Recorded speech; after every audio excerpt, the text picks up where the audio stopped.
It is indeed true that a true leader's heart resonates with the cry of his people. Coming up,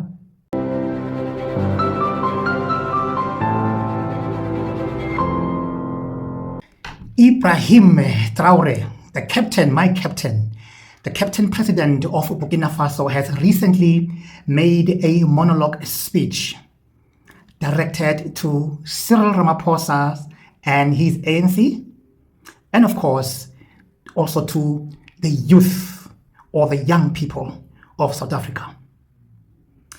Okay, guys, it's a little bit lengthy, and I'll make sure that I don't talk too much on this one.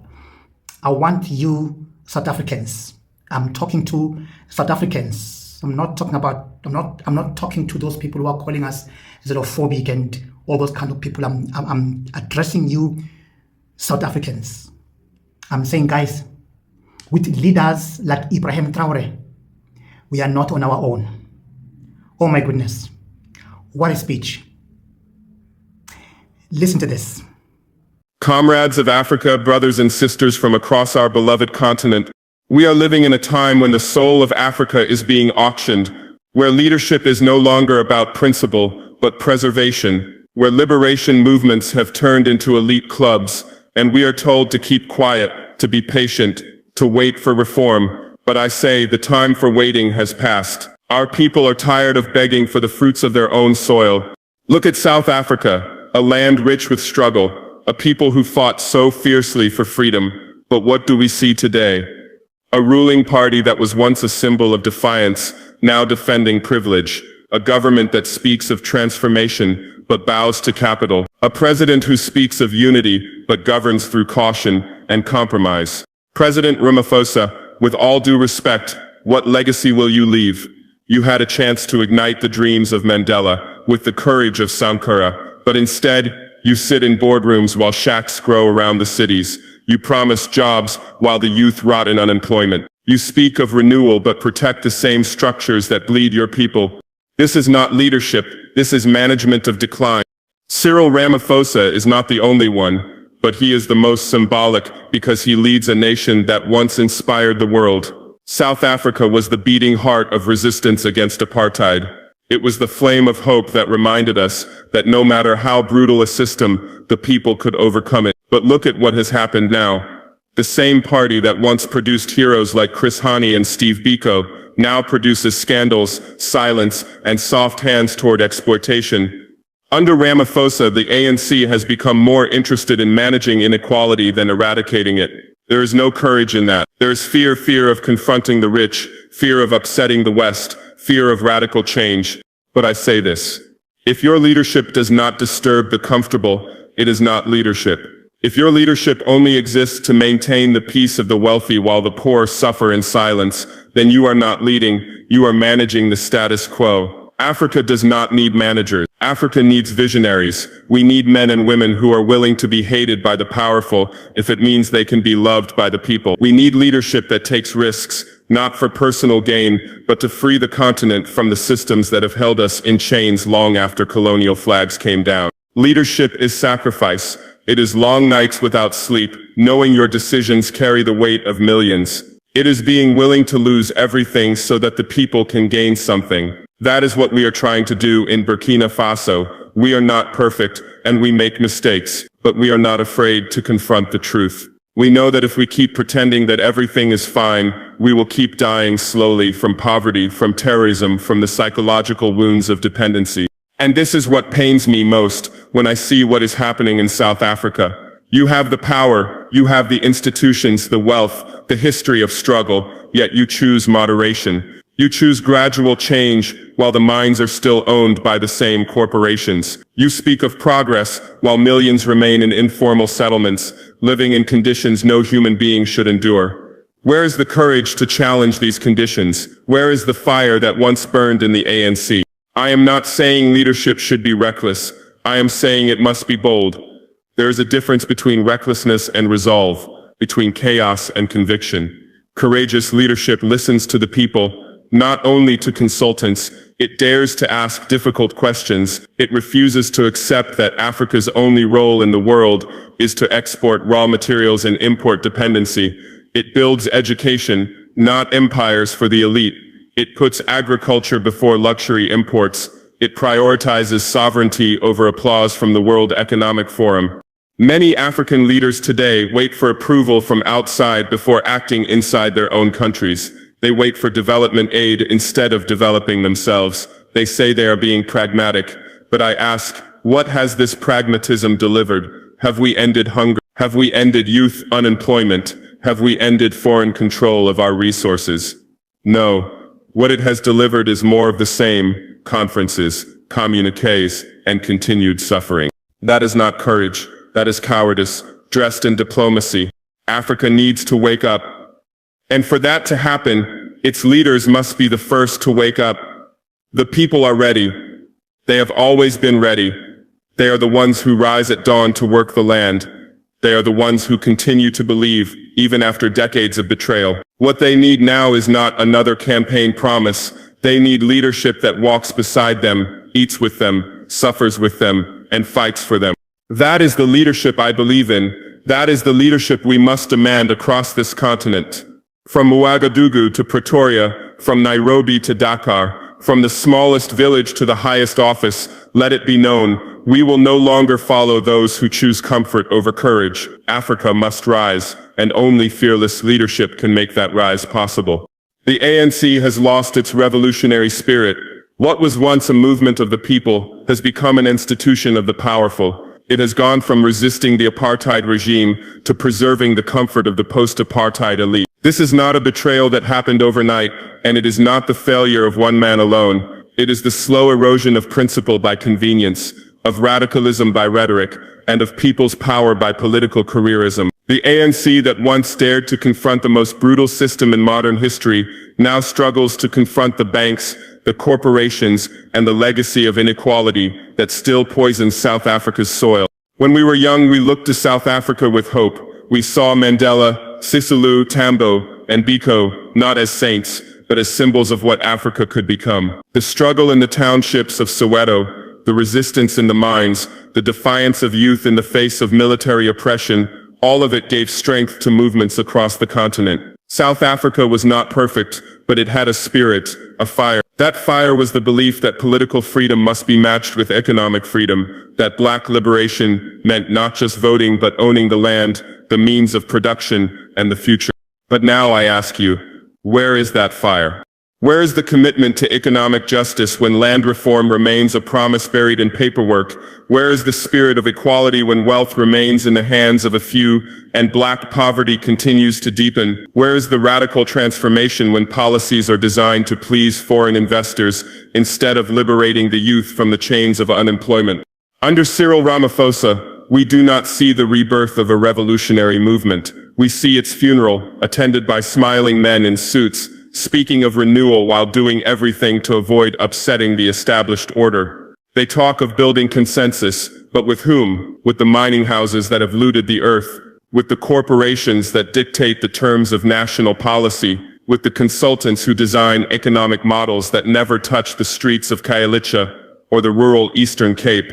This is not what the people fought for. This is not what Chris Hani gave his life for. He spoke of the need for the working class to lead, for socialism to be the true destination of the struggle. He was not assassinated because he was polite. He was killed because he threatened the interests that still control South Africa today: white capital, multinational corporations, and the global financial system that thrives on black suffering.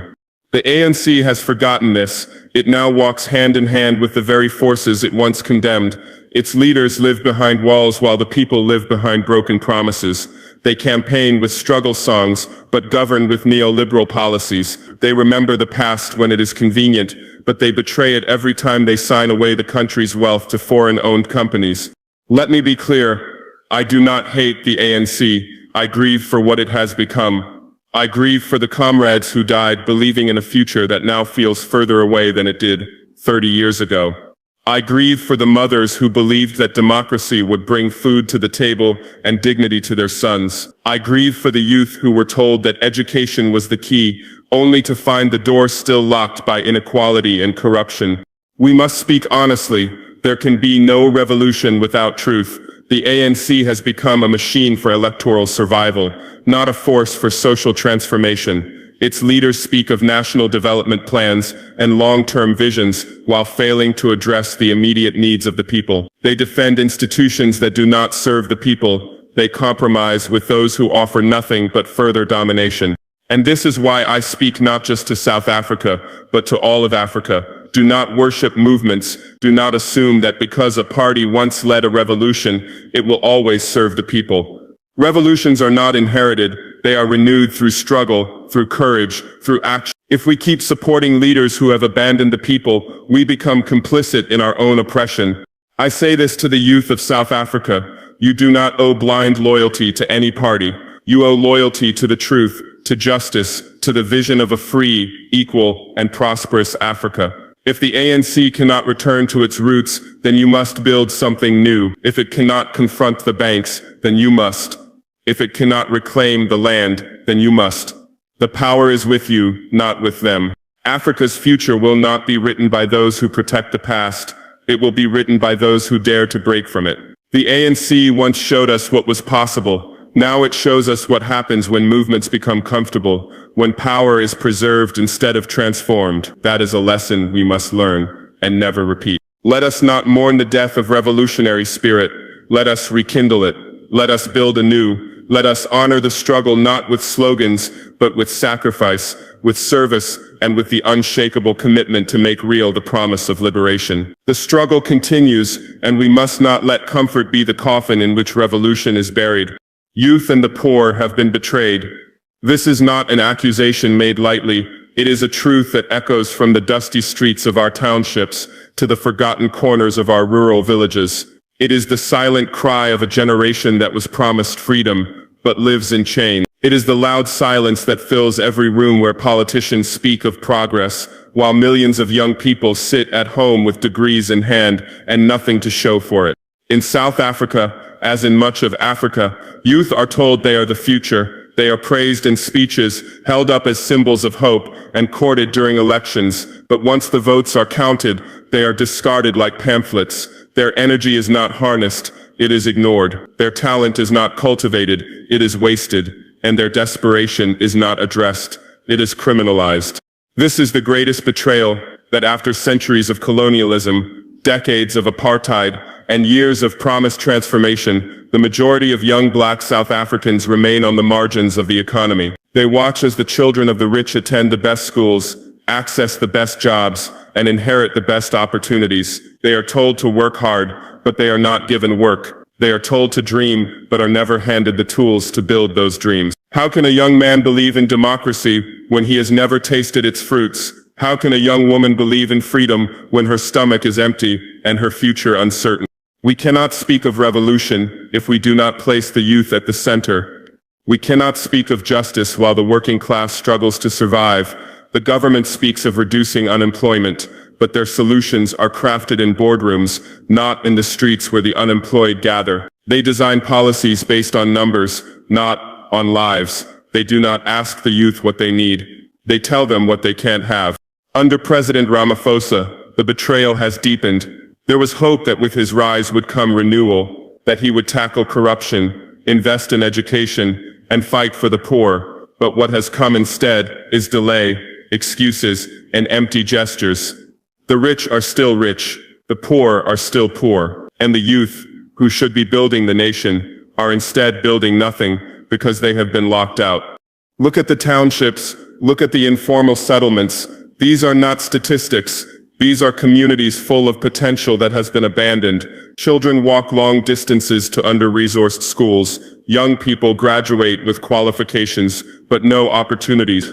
Parents sacrifice everything, only to watch their children fall into despair. This is not freedom. This is not transformation. This is a managed decline disguised as stability. Leadership must ask itself, Who is it serving? Because from what we see, it is not serving the people. It is serving the markets. It is serving the old colonial economic model where Africa provides cheap labor, raw materials, and silent obedience. And when the youth reject that silence, when they rise in protest, they are met not with understanding, but with rubber bullets. When workers demand dignity, they are labeled troublemakers. When the poor demand justice, they are told to wait. But we know that every delay is a death sentence. Every postponement of action is another young life wasted. And I say this to all leaders who think they can ignore the cries of the youth. You are mistaken, because the anger is rising. The betrayal is not forgotten. This generation is watching, and soon they will act, not out of hatred, but out of necessity. They will not wait for you to hand them the future. They will take it. That is why we must choose a different path. A path where education is not just a right in law, but a reality in life, where vocational training, digital literacy, and entrepreneurship are prioritized, not as slogans, but as daily investments. A path where land reform is not just discussed in parliament, but implemented in practice. A path where the informal economy is embraced and supported, not harassed and overregulated. The poor do not ask for miracles, they ask for fairness, for a chance to live with dignity, to work, to learn, to feed their families, to be heard. The youth do not demand perfection, they demand opportunity, and it is our duty, as leaders, not to lecture them, not to pacify them, but to serve them. Africa cannot rise while its young are unemployed. Africa cannot be free while its poor remain trapped. The true wealth of our continent is not in gold, oil, or diamonds. It is in the people, in the hands of the youth, in the backs of the workers. If we continue to waste them, we waste our future. Let us stop pretending that things are working. Let us stop reciting tired phrases while people starve. Let us tell the truth and face it with courage. The youth and the poor have been betrayed, but they will not be betrayed forever. A storm is coming, and those who fail to act with justice today will answer to the people tomorrow. I stand with the youth. I stand with the workers. I stand with the poor, because I know that when they rise, Africa rises, and I would rather rise with them in truth than fall with the powerful in silence. Oh my goodness. Yo, guys, I don't know what to say. I really don't know what to say.